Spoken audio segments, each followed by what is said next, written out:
Deddy Mulyadi belak-belakan mengenai dirinya mengamati kasus pembunuhan Vina Cirebon.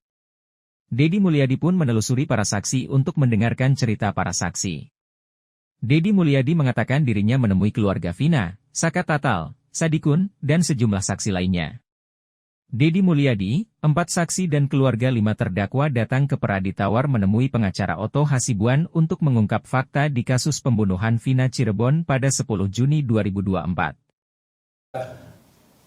Bantuan dari Kang Deddy untuk bisa memberikan penjelasan kenapa sih Kang Deddy kok begitu sampai mati-matian nih mau datang membawa mereka ke sini, sampai nangis beberapa kali. Saya lihat tadi juga, saya di atas berdua nggak ada orang, nangis beliau ini.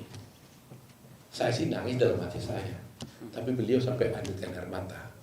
Kalau saya sudah sering nangis menghadapi seperti ini, jadi ini saya coba dengar suaranya Kang Deddy.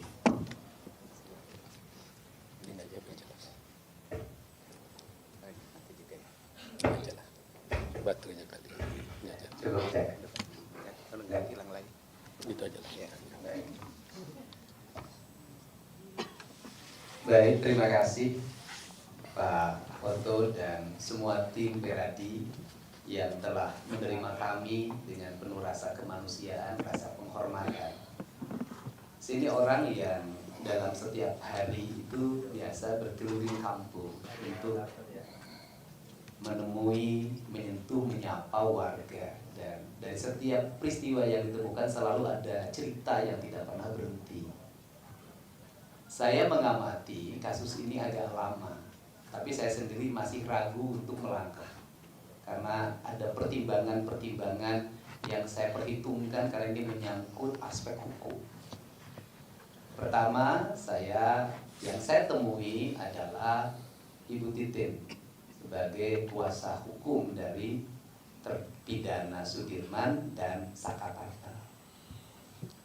Waktu bertemu Ibu Titin, ada vlognya, saya ajak ngobrol Sudirman, ibu dan bapaknya.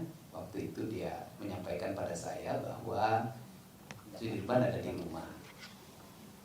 Terus saya bicara juga dengan Saka Tatal, dia menyampaikan tidak merasa.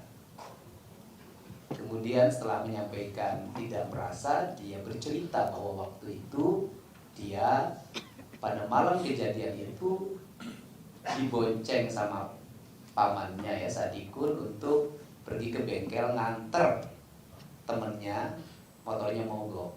Nah itu catatan penting saya simpan dulu untuk tidak melangkah.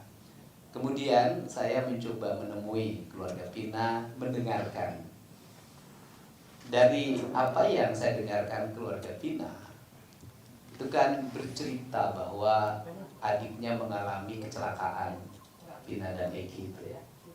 Kemudian diputuskan oleh Polsek itu adalah peristiwa kecelakaan tunggal dan sudah dikuburkan.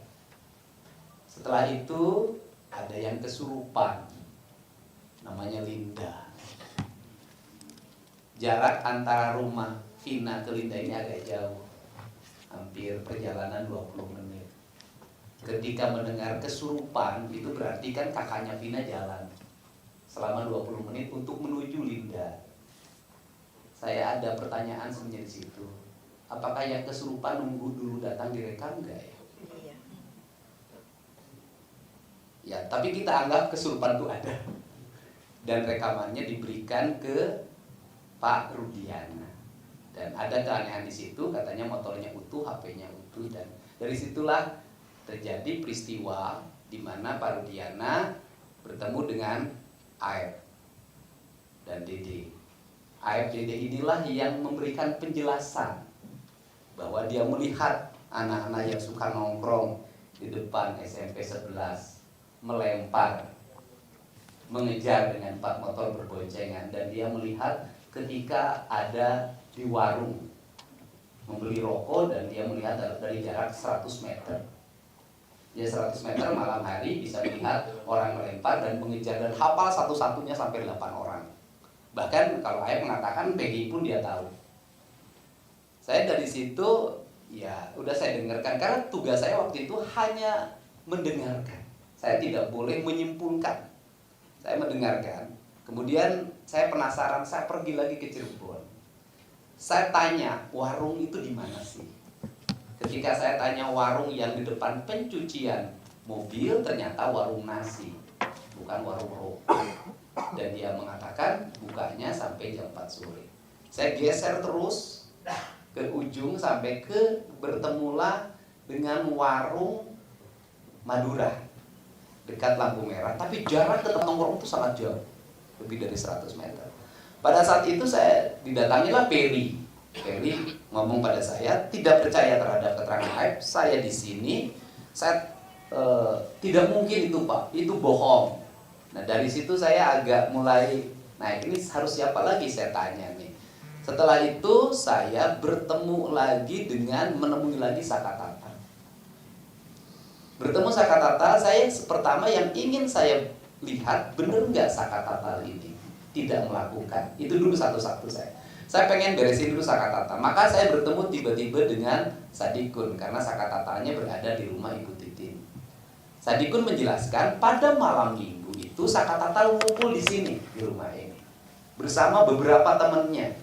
Kemudian dia di situ ngobrol dan kemudian motor temannya mogok. Ketika motor temannya mogok, maka motornya didorong. Istilahnya ada apa? Maka istilah Cirebon itu apa? Di step.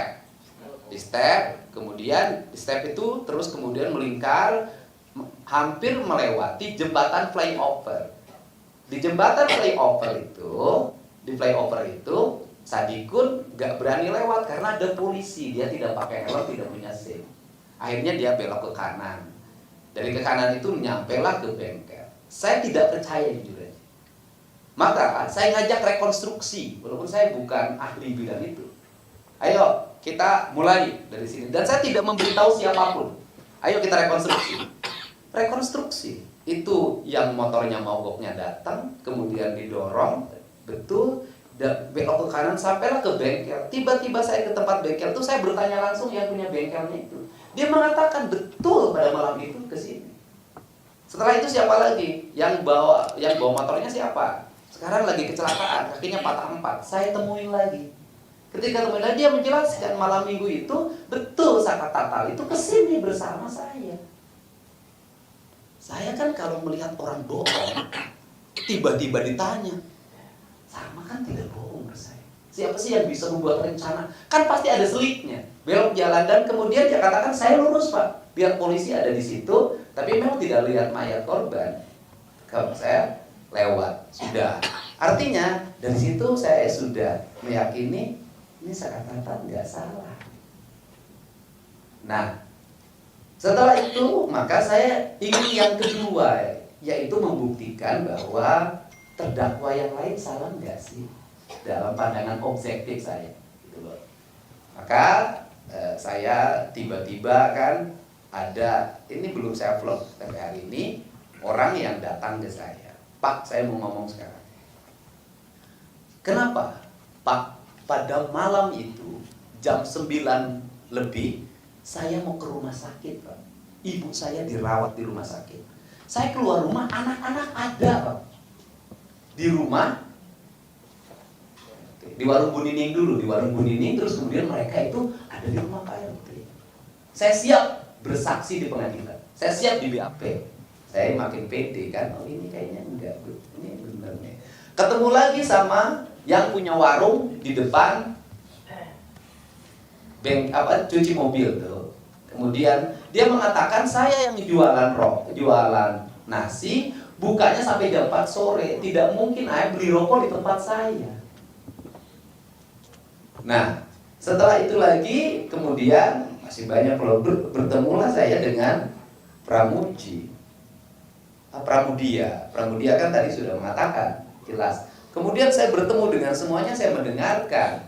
Setelah saya mendengarkan, ya akhirnya saya berkesimpulan bahwa tidak mungkin orang melakukan pembunuhan, pemerkosaan pada waktu yang sama dengan posisi yang berbeda.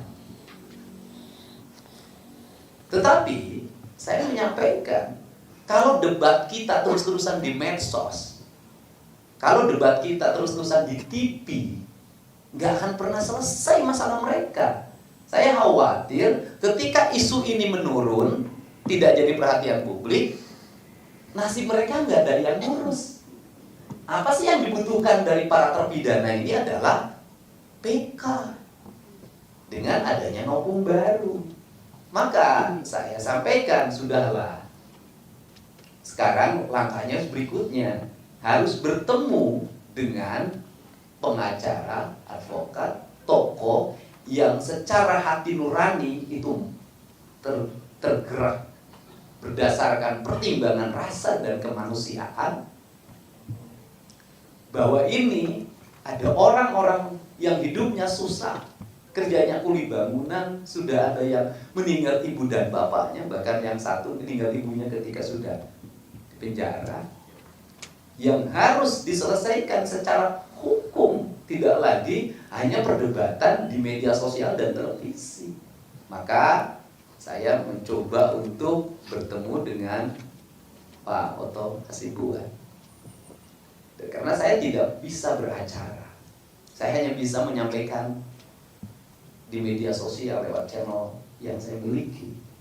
Untuk itu, maka inilah kesempatan bagi keluarga terpidana untuk mengetuk hati pemilik rasa keadilan, Mahkamah Agung yang nanti menangani PK. Semoga terketuk hatinya. Dan kita tidak akan bisa menyimpulkan kebenaran dari seluruh ini kalau tidak turun. Ini kan banyak orang yang berkomentar yang tidak turun, tidak menyaksikan dari pintu ke pintu, dari kampung ke kampung, dari gang ke gang, hanya mendapat informasi dari sajian yang ada. Sehingga pada saat ini saya menyerahkan sepenuhnya nasib dari kelima terpidana ini kepada Pak Oto Hasibuan. Semoga Allah memberikan jalan. Amin, ya Allah, amin. Kebenaran akan menemukan jalannya. Amin. Terima kasih. Terima kasih Kang Dedi. Teman-teman semuanya, sebelum saya serahkan, mungkin kalau ada teman-teman nanti yang mau komen bicara, kami ingin sampaikan besok ini ada 4 orang. Jangan lupa subscribe ya.